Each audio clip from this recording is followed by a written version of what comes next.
keep things moving along. I'm really happy and excited that we're going to be introducing Dr. Sarah Cohen-Solomon.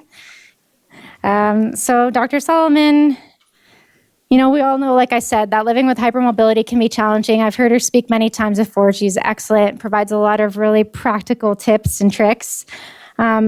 She is a board-certified pediatrician at the University of Virginia's EDS and Hypermobility Disorders Clinic, specializing in hEDS and associated conditions like mast cell activation syndrome, dysautonomia, cervical instability, and Chiari malformations. And her work is informed by her own experiences with these conditions. She trained at Sidney Kimmel Medical College and Nemours Children's Hospital. She's presented nationally on hEDS-related topics. She serves on the Awareness for POTSI's Medical Board and the AAP Council on Children with Disabilities EDI Subcommittee. She also mentors trainees with chronic illnesses and disabilities. The title of her talk today is How Do I Continue When Everything Hurts? Fatigue, Pain, and Pacing in hEDS. And I'm so excited to invite you to come up and present.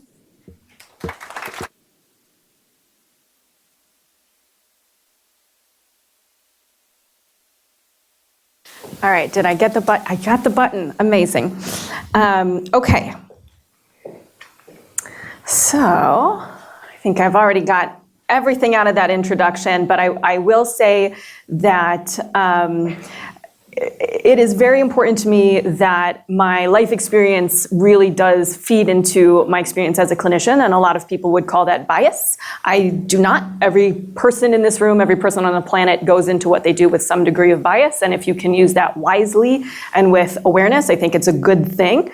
And I will also say that I'm so excited. This is my first talk outside of UVA representing UVA because our clinic is now up and running. And I will have information at the end of how to become a patient, even internationally. And we're just so excited for what we're building. All right, so does this button? Amazing, okay. I can't wait to find out how long until I launch the mic off of myself. All right, so we're going to do a couple of things today. Largely, my point in this presentation is that we can't advocate for ourselves with others if we are not also taking care of ourselves and reminding ourselves what we need to do to keep going. It often does not feel that way. So we're going to talk about some practical pacing strategies. We've probably all heard the word before, but I want it to be accessible. We're going to talk about planning and anticipation so that the whack-a-mole experience, is whack-a-mole a thing in Canada? Yeah, okay, great, just checking. So that is not how we live our lives, because that's really hard. We're going to talk about how to move safely, because moving safely and exercise are not necessarily the same things. We're going to talk about tools, support systems, ways to accommodate ourselves at school and at work. And overall, I hope through this we land in a place that finding joy, motivation, and how to live our lives with purpose feels more accessible. Okay, so by show of hands, I wish I had a Slido for this. Does anybody else relate to this line from Hamilton where you feel like, I have a tiny bit of energy today, I'm going to do everything? Yeah? Yeah? Oh, the whole room, amazing. So when I first heard this line, I had just started dating my husband and burst into tears, and he was very confused. He's not confused anymore, but I want to start by talking about this whack-a-mole experience, so reacting versus anticipation. There is a concept in medicine of sympathetic overdrive. Basically, we get stuck in fight or flight. So when you live a life of fear about your body, uncertainty about what the diagnosis is, driven to try to find the physicians, the teams of medical individuals, you can really get stuck in fight or flight. This is a proven physiologic concept. There's also this concept of interoception, which I think we often get a little bit wrong. It's not just awareness of every last thing that's happening in your body. It's interpretation of what's happening in your body. So we can be very aware of every symptom that happens every few minutes, but if we don't know what bucket, what category to put them in, they're actually just feeding the fight and flight. They're not actually giving us valuable information. So what I aim to do with my patients and with myself is live in a body that I can identify what's going on so that I can decrease the distress that it might cause. So an example by I think it was a soccer coach I once heard say, "Are you hurt or are you injured?" And I was like, what? Hold on a second, those are different things? Turns out, yes. So what he was implying to the player was, I see that you took a hit. Can you safely get back up and continue, or do you need to pause and get medical intervention? Those are different concepts. So being able to identify for ourselves that distinction is very key. One of the main ways in which we need to do that is to understand what we can predict and accommodate for ourselves in advance and what we need to make room for. So my favorite example of this is when I was growing up. For the first 2 weeks of school, the new school year would start, I would get home, promptly curl up on the kitchen floor and cry for 2 hours because I was overwhelmed by the school day. My mom very thoughtfully accommodated what I needed during the summer, and that wasn't always possible, and that adjustment period was awful. And so eventually she started putting in her calendar, because this was initially quite alarming, appropriately. But then I'd be okay after 2 or 3 weeks, and she'd take a breath and say, okay. But then she noticed it was a pattern. So she'd put it in her calendar. Sarah's going to cry for the first 2 weeks. Just put a blanket on the floor. She'll be all right. And I was. She had a snack ready for me. She was a very thoughtful, plan for it kind of person. And so to this day, I still do that. I put a reminder if I'm starting something new. My husband was fully aware. I have just finished my first 2 weeks at University of Virginia, and every day I'd get home and we'd be ready for some quiet time with a snack so that I don't cry anymore when I get home, but we know I need to have that extra space. So that's the anticipation part of things that you can plan for. Now, the most important part of all of that isn't the thing that we all think it is. So it's not whether you know what skills you should be using. We've all heard doctors and physicians, physical therapists, anybody can say, pace yourself. But if you don't say to yourself that I have permission to do that, it doesn't matter if I give you every skill in the book. You still have to say to yourself that it is okay, and that you as a human being have the right to say, I have to pause, I have to take a break. But it's intentional, and it's a mind shift. And that's what I mean here. Pacing strategies begins with planning for it, not reacting to it. So yes, if you've overdone it, by all means, take a break. But planning for the break in advance is where the key becomes, a distinction. So we're wanting to optimize what we can do so that we minimize the flares and reactions to maybe what we shouldn't have done, but didn't know in advance. A lot of times we'll call this like the spoon theory, boom and bust, yo-yo effect. We don't know how much energy we're going to have until we've hit the limit. My favorite way to describe it recently, I started thinking of it as either, so it's called a spell slot.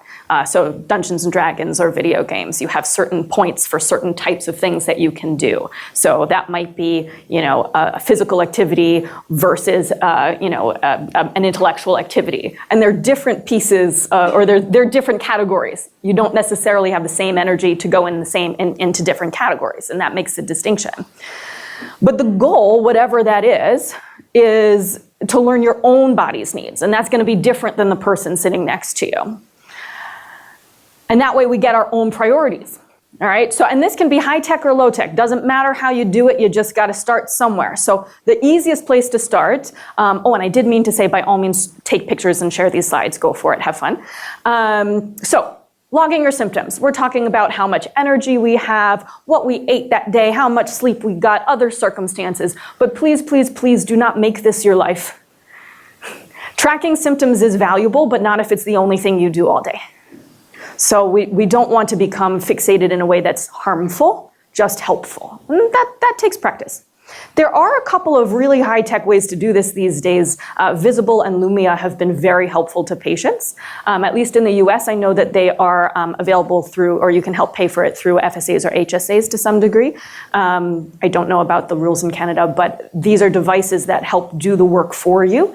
And they're wearable, and it can warn you, you're not doing as well as you think right now, maybe take a break before you crash, which is very nice. But you want to think about, what time of day do I think best? What time of day do I feel most tired? When do I have the most energy? When can I do thinking versus physical, etc.? And you have to be honest with yourself. What do I mean by that? My favorite thing in the world to do on a weekend when I have nothing I must be doing is to lie in bed with a book. And then I forget to eat.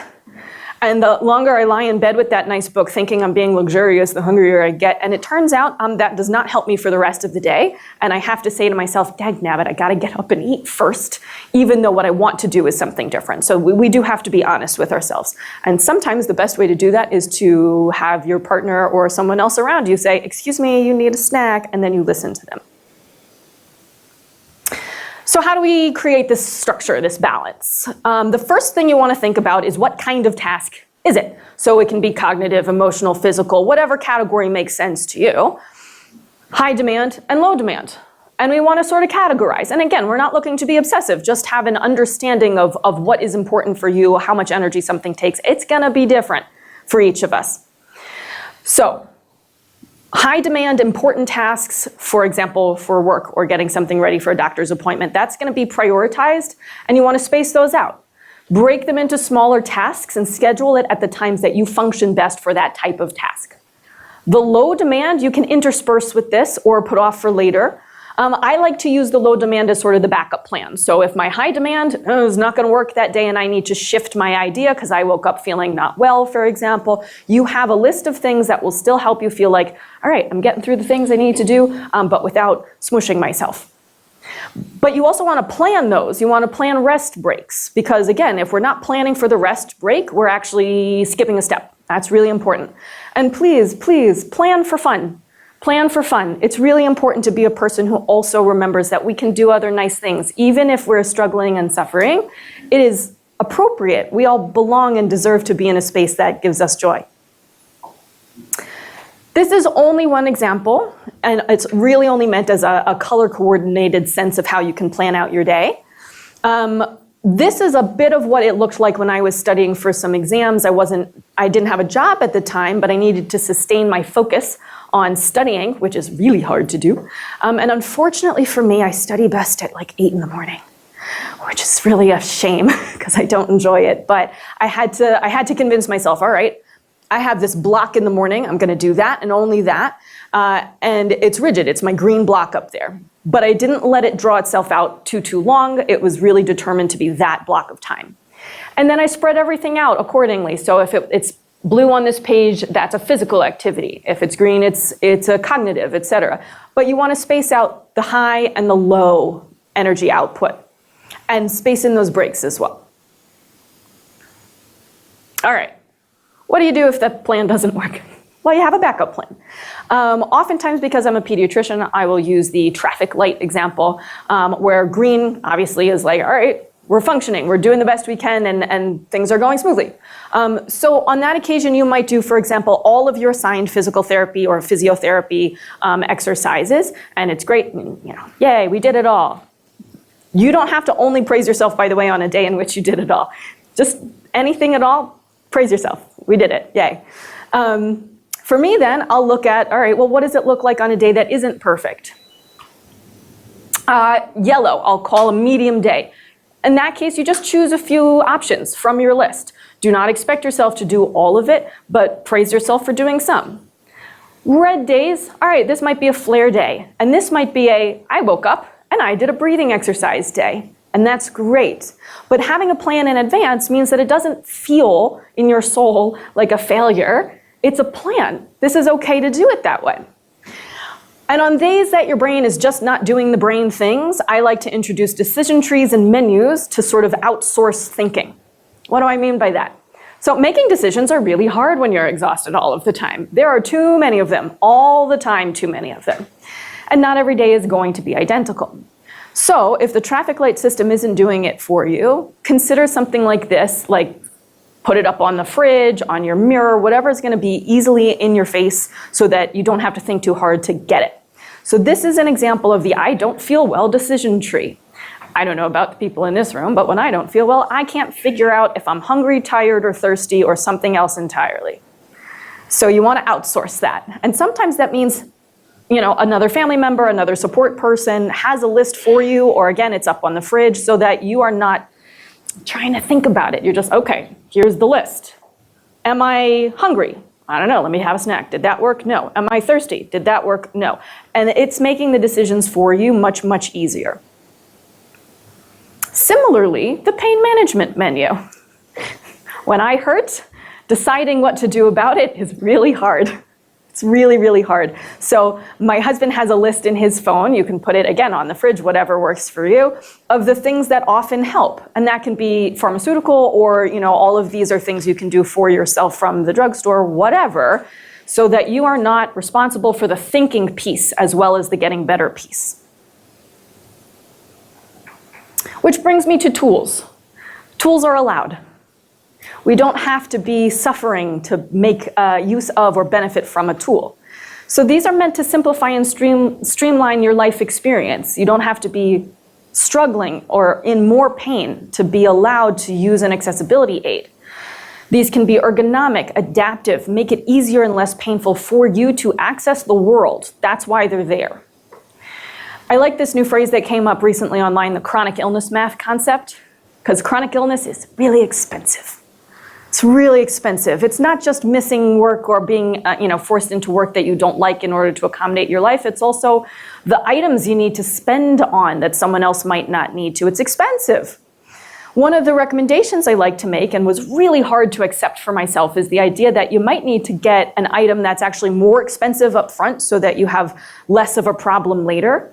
My sister eventually convinced me to buy a really expensive hairdryer. And lo and behold, my shoulder didn't dislocate as often while holding up the hairdryer, because it takes a quarter of the time and is lighter to do. So sometimes we need to do an upfront cost to make it easier or less expensive later on.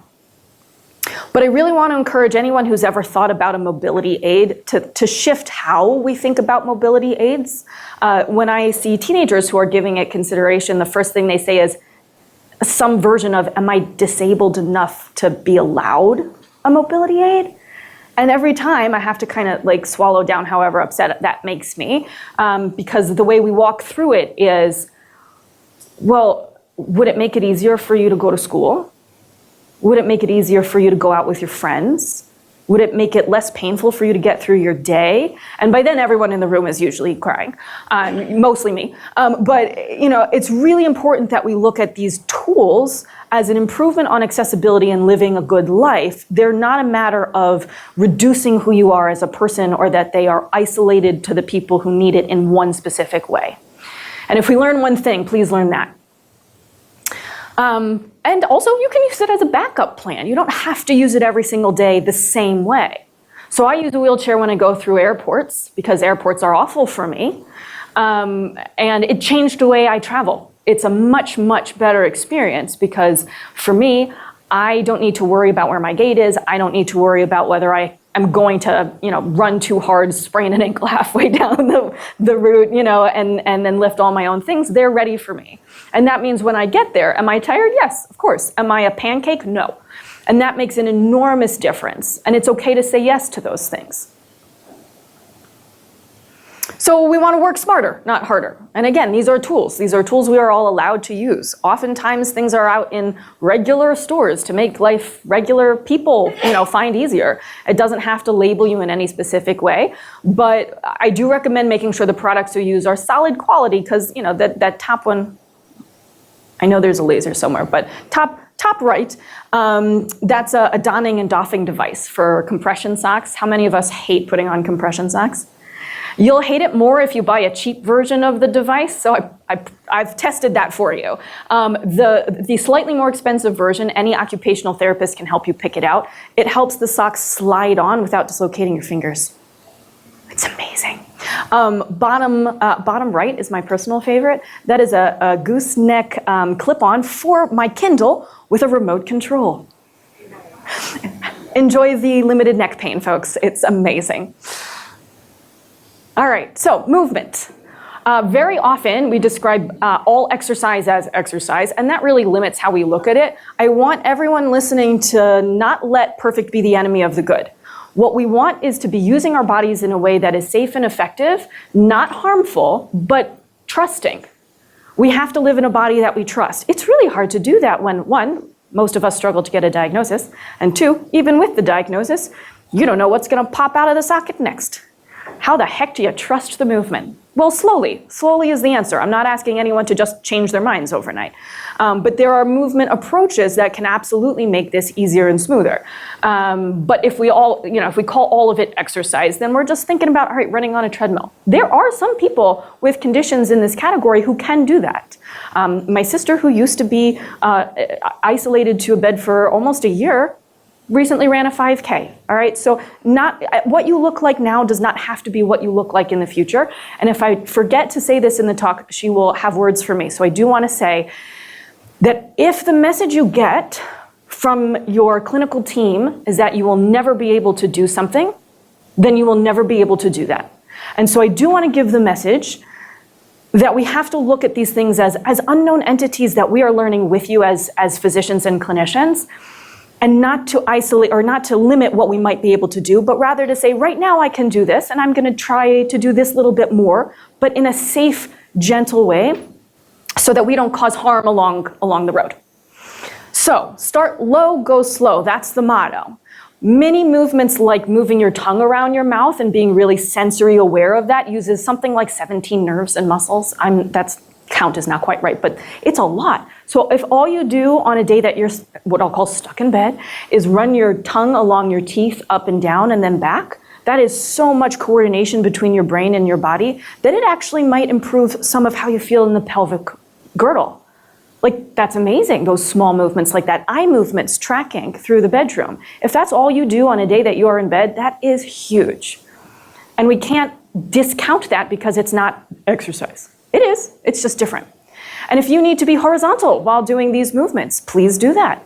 Because we don't want to say to ourselves, it only counts if I'm running or upright or whatever. That means you're not telling yourselves that you can, and you can. Using items like a compression or a gentle brace is absolutely your friend. Does everyone know the word proprioception? Okay, for those who do not, proprioception is your awareness of where your body is in space and how to move it safely as well.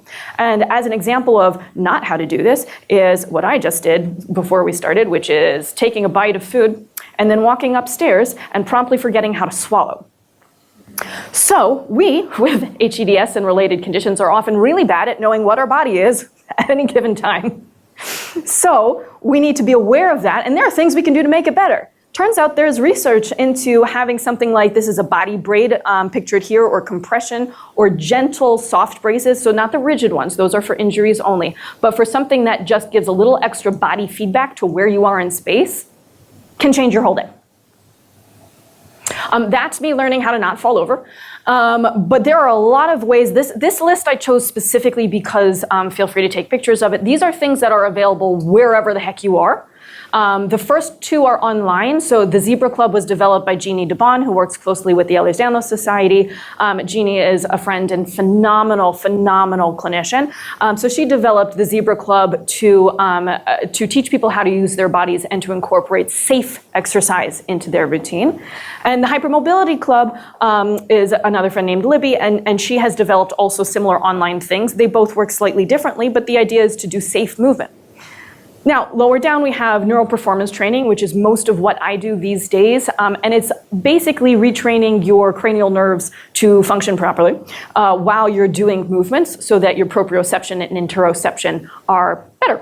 And that is why I don't fall over anymore when doing that, which is very fun. Muscle activation technique is different, but has a similar goal of relearning or reteaching your muscles and your nerves to function together. And then techniques like Qigong and, I'm sorry if I pronounced that wrong, and Tai Chi are things I have also used intermittently throughout ever, because they're available in so many places, and those techniques are things you can incorporate into your day as well, and they're all gently designed. I don't know how much time I have. Okay, great. So in terms of accommodations, this is a human right. All right, we need to make sure that we remember that, because we are often sort of in this mental space of, am I allowed to ask for an accommodation if I'm not suffering as much as the next person? Yes, you are. Yes, you are. And please ask before you are struggling, because then you don't have to dig out of the pit of wherever you were before. And this is an internationally accepted human right, just to be clear. A phrase that I recommend to anyone for themselves, and if they're advocating for themselves to others, is something called the dynamic disability. because one of the reasons that a lot of people will not ask for an accommodation is because it is so difficult to explain to other people that you might not need the same thing every single day, and why that is and what that will look like. So the phrase dynamic disability is immediately a little bit more like, oh, tell me more about what that means, and less like, square peg, round hole. And literally, it just means it changes every day. I want to emphasize that equal access is not the same as special treatment, because that's the other thing that most people will say to me, that they think an accommodation is a special leg up. No, it's just removing the barrier to functioning. So practice yourself, and I have genuinely practiced this speech for myself, on behalf of myself, in the mirror more times than I can count.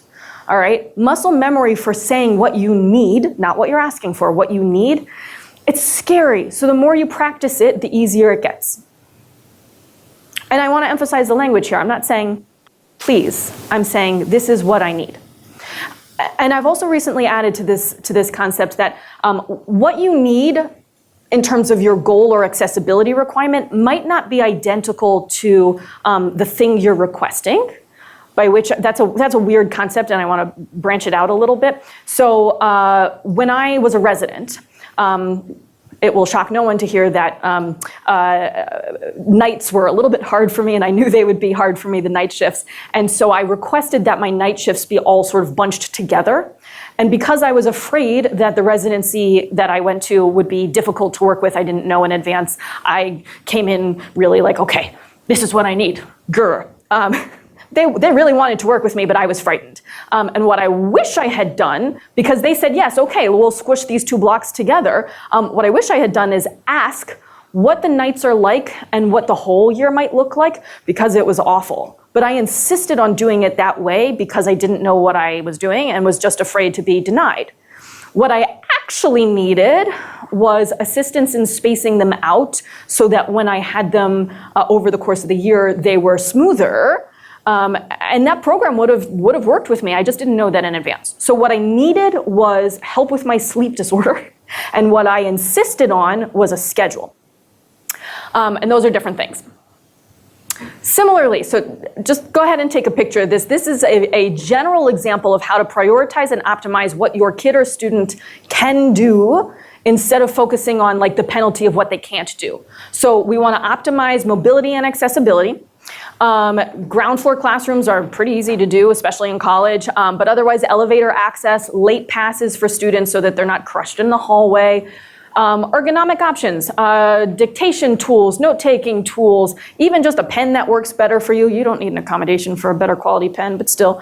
Having the opportunity to take a break during the school day to go see the nurse, lie down for a little bit, and that crosses into the fatigue aspect. Permission to just lie down for a little bit can mean that the difference between staying home all day or getting through the day at school. And again, permission to do so, very important. Now, in the US, if you are absent from school due to a chronic medical condition, that is a federally protected situation, and it is not supposed to be marked truant. That's a conversation I have to have very often because they are. But technically, you should be permitted extra absences for medically related things. And I can't tell you how easy it is to work with college campuses to make your life smoother as well. You just have to know who to ask. Similar to workplaces, so we want your flexibility and your ergonomics to be high quality. This is a website that you can use internationally to search by job and diagnosis for recommendations on how to do that. Not all jobs are the same, by the way, because if it's a core requirement of the job, you might not be able to change it. That's a longer conversation for another day, but that's important to know that it's, options exist. I'm pretty sure this is my last slide. This is really important. Support and mental wellness. So often because of how hard it is to get a diagnosis and how many of us have heard that it's all in our head, it is also then hard to acknowledge how hurtful and how harmful this whole process is and how much grief goes into having a chronic illness and not knowing what your body is going to be able to do. And so we deny ourselves appropriate care and support because we're afraid we're going to be lumped into that group. But I cannot emphasize enough how important taking care of your own mental health is. If we don't do that, we can't function. It's not fair. So use whatever support system works for you. We have a vast internet. My best friend is someone I've never met because we met through a chronic illness connection. I've never met her, and that's the world we live in. And it's amazing. So we don't have to limit ourselves to what's right in our community the way we used to. Adjust what your expectations look like to make them joyful, and that's okay. It is a wonderful thing to have the, pun intended, flexibility to look at your life and say, well, that's what I thought I was going to do, but this is what I'm doing instead, and it's wonderful. I did not plan on being an hEDS specialist. I planned on being a surgeon. My knees and my fingers did not agree with that plan. And thankfully for me, I knew that early, so it wasn't something that felt taken from me. The choice felt taken, but it's not that I know people who got through some of that training and then couldn't continue, and that hurts. It hurts very badly. But also, let's be honest, the surgeons wouldn't have wanted me there because I talk too much, so. So I'm not upset with the outcome. This is a magnificent thing that I get to do, and it's not something I would have been able to do otherwise. And so, despite the self-doubt that often comes with this journey, what I get to do is this. So these are pictures of my sister and me growing up when we didn't have all of the answers, and it was scary. And what I get to do with this life is make it less scary for other people. Would I have chosen pain and disability for myself or others? No, of course not. But what I get to do with it is magnificent, and I'm so, so grateful that I do. And that keeps me going, and I want to encourage anyone, whatever that looks like for you, is to find it for yourselves, because if you don't have that, doing all the other things we talked about and all the things you're going to hear about today is not possible and not fair to yourselves. So that's me. That's what I have to say. If you would like to connect with me online, I promise I respond, but I do not respond quickly. You can email me through my website there. I thought I put my own email up. I didn't, but that's fine. I'm slow, but I'll respond. If you are a trainee interested in talking, I will talk to anybody. Please become a patient with us internationally if you are struggling. We will respond as well. If it's a few weeks before response, please feel free to check in again. But we are absolutely not going to turn anybody away. Thank you so much.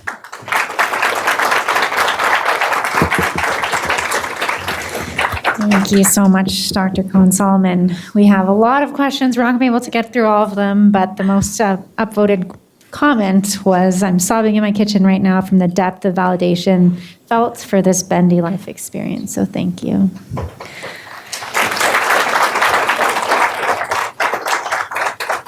Yeah, I'm really, really grateful that we were able to bring you in. Thank you. So you kind of mentioned that a few people mentioned that they missed it. So is there an app that can help you with planning your day, helping you make backup plans, or can you talk about the apps that you did mention? Yeah. So, and there are more and more every day. I'm trying to decide how best to highlight these on my own website without too much bias. But right now, the ones that patients mention to me the most are the Visible app and the Lumia app. And they work a little differently. The Visible is an armband or a wristband that looks a little bit like an iWatch or Apple Watch, and it tracks your heart rate and your other vital signs and keeps a log. You then kind of train the app to know how you're feeling with each of those signs. And so it will then create a points system so that each day, and you're sort of working with the app. It's not complete magic, although it's almost magic. And then it'll tell you how much energy based on the points you might have during the day and how much energy is eaten up by different activities so you can adjust accordingly, which is amazing. The Lumia, they now have an earring coming out later this month, but historically it's been like a teeny little ear clip that you can barely see, and it's based on an ultrasound of the blood flow going into your brain, and it tells you, or it tells the app whether the blood flow might not be doing its job very well, which is really cool. And I know they are working to get that actually as an approved, like a true medical device as well. The creators, they worked with the Johns Hopkins folks, to test it out. And it is supported in the literature that some people who do not have a POTS diagnosis are still not getting blood to the brain. So we need some new categorizations of what's called orthostatic intolerance. Basically, I'm standing up and I feel awful, and that's what orthostatic intolerance means. Not me right now specifically, that's just what it means. And that this Lumia device measures that. It's really cool. Yeah. Thank you. Someone's asked about how do you manage living with all this when you're also a caregiver for other people that have high needs? Do you have any tips? Yeah, so if anyone's ever been on an airplane, the first thing they say when talking about safety is to put your own mask on before you put the child's mask on.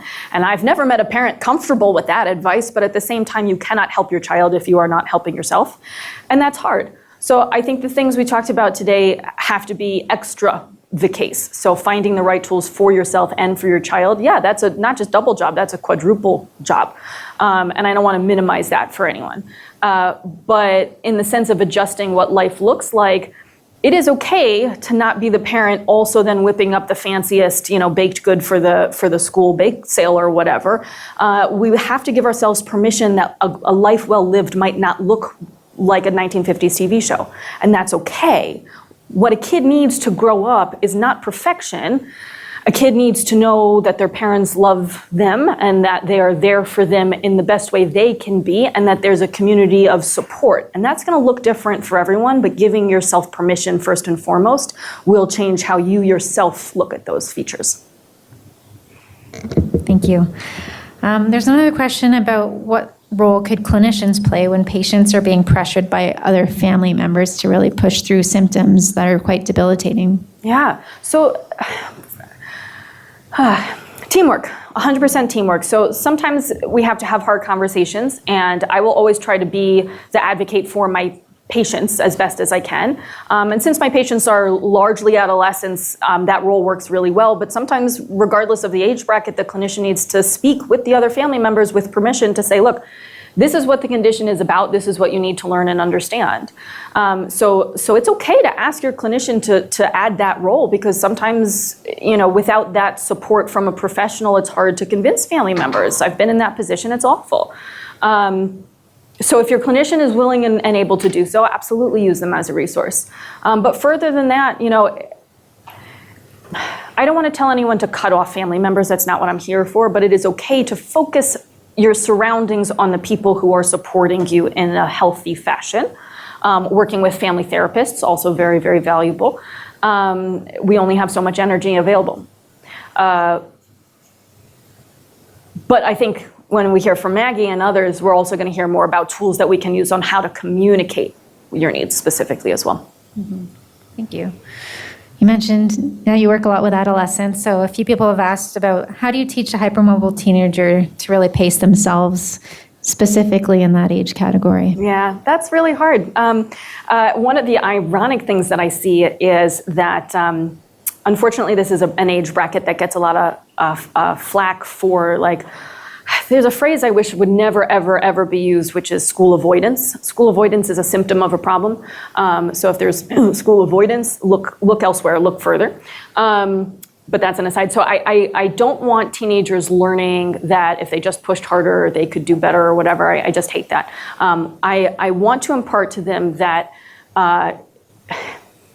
they're not in my office because they're seeking attention. All right, they're just not. It is, again, okay to surround yourself with people who get it. It's okay to switch your friend group if your friends are not getting it. It is not okay to be bullied by anyone. And so we have very honest and open conversations about, like, what is a life well lived? What does that look like for you? What activities are safe and not safe? And I never like to take away an activity from someone. I want people to maybe first be able to adjust an activity so it doesn't hurt, and then they can continue doing it. So the more we can stay doing the, quote, normal life activities, the better, because nobody wants to be the teenager sitting in the corner in gym or singled out, things like that. But when that's necessary, we need to sometimes practice in the mirror again, what speech we're going to give and who needs what information. Your friends don't need that much information, but if they're there to support you, by all means, let them know what's going on. There's no limit just in terms of boundaries for the individual, What your gym teacher needs to know is going to be a different story from what your English teacher needs to know, from what your friends need to know. So practice what you're comfortable saying so that when you have to say it, you don't panic because it's hard. So there are a lot of skills and tools that go into it, but, and this sounds very self-serving, but having been that teenager, and just to be clear, I missed my entire senior year of high school because of these symptoms. And so if anyone is worried about what the future might look like, I just like to put that out there publicly, because the conveyor belt does not need to be your only option for having a future. But just being in the room with these teenagers and saying, oh yeah, no, I've been in that chair. And for them to say, wait a minute, hold on, you're a physician. And there are other ways to live a good life. You don't have to just do it my way, by the way. But having that visibility makes a pretty enormous difference. Yeah, absolutely. Yeah. Have you people asked about work and demand. So how do you kind of balance working full-time with, it seems like it's almost full-time to take care of yourself when you're living with something like that? Yeah. So the irony is that the roles that I've had post-residency have all been in the hypermobile space. So I don't really have to explain myself in the same way I might in a different setting. So I do have that, although my role currently does include interfacing with others who are not in the hypermobile world. So I'm relearning how to do some of that. I've set up my life to be pretty streamlined. I got very lucky and also was very thoughtful in who I chose as my life partner. And so I don't have to explain to him my needs. I just have to tell him what to. The most romantic thing, by the way, that anyone can ever say to you is, you don't have to explain why, just tell me and I'll do it. Whew, I swooned and then married him. But so again, so setting up support, that's not an option for everyone, but say yes to support. That's a big step in the first place. My crock pot and I are very good friends. My sister bought me an Instant Pot as a residency gift, same deal. So creating streamlined, wow, I used to have a slide on that. I took it out for time, darn. So there are ways to streamline your cooking life, for example, because that takes a lot of physical energy. Also, do as much as you can of that sitting down. So adjusting what functioning looks like, basically. So yeah, there are a lot of tips and tricks to that. I wish I had another 40 minutes for it. This might be the last question, but specifically managing expectations from others at work. Do you have any tips about that? I'm a little sassy, but I promise the rest. The right thing to be is dignified. You are not asking for anything inappropriate by saying that you have these needs. You are saying, I have these needs because this is the body I have. And they're not entitled to extra detail about the ins and outs of the medical. Most countries are set up for a privacy situation where you can get the accommodations without overexposing yourself. And that gets complicated with laws and whatever. But again, talk to yourself in the mirror. Ask ChatGPT how to phrase it. I'm not even kidding. Because sometimes getting the right words in there is really hard. So have a speech and fine tune it for who you're talking to. But at the end of the day, if they don't understand it, it doesn't matter. It doesn't matter. They need to give you the accommodation that you are appropriately entitled to, but getting it doesn't matter. Bullying, again, not okay. That's different. That's an HR problem. Yeah, I see a question that looks really urgent, and I'll repeat it for the audience. I can project. I'm an HR practitioner. An HR practitioner, yes. And I also have hypermobility, hEDS, diagnosed from like the 70s. But here in Alberta, employers have a duty to accommodate to undue hardship. Yes. So with this kind of stuff, like you can request an ergonomic assessment, get a doctor's note with not the diagnosis, just a prognosis of what it is that you need. Exactly. And so employers can give you the ergonomic assessment, the ergonomic tools, and whatever kind of accommodations you need to be able to function fully at your job. Perfect. So just to repeat and hopefully summarize correctly, here in Alberta, the law is that you just get a doctor's note and then the company is responsible for supplying you with appropriate accommodations, ergonomics, especially, like your workstation supplies, things of that nature. And so there is legal framework for not giving you a hard time. Does that always happen? No, of course not. But there are legal backups here. Great. Yeah. So just for the interest of time, we're going to have to leave it there, but I did let all the speakers know that we'll take their questions and send them to them, and if they'd like anything to be sent after the event, happy to send those out. And just to keep things moving and fair to everyone, if you can just use Slido to respond, no problem, no worries. But thank you so much again for coming. My pleasure. Thank you.